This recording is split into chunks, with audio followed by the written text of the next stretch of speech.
Hi guys, so update tayo dito sa nangyaring sinkhole dito sa Shamshu po guys. Ayan, bali nangyari ito last Friday, 6 AM ata kung hindi ako nagkakamali ng umaga.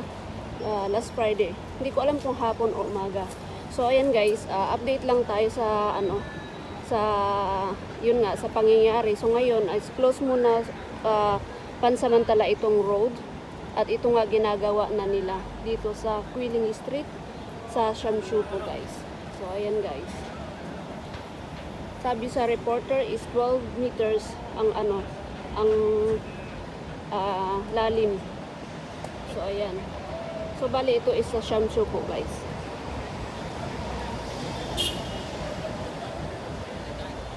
Ayan, between here and Quiling Street at saka dito sa Haitan Street, dito sa Shamshu po.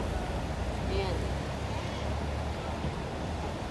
So, pansamantala nilang close itong road na ito at ginagawa.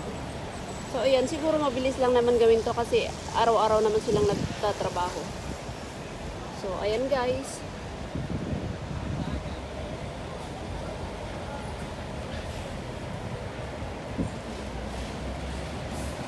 At saka dito naman sa Hong Kong guys, pagdating sa mga ganitong trabaho, talagang on time sila at talagang tinututukan nila hanggang matapos. Kasi busy road ito guys, kaya kailangan nilang tapusin. So ayan lang muna ang update natin. Thank you for watching guys. Thank you so much. Have a nice day.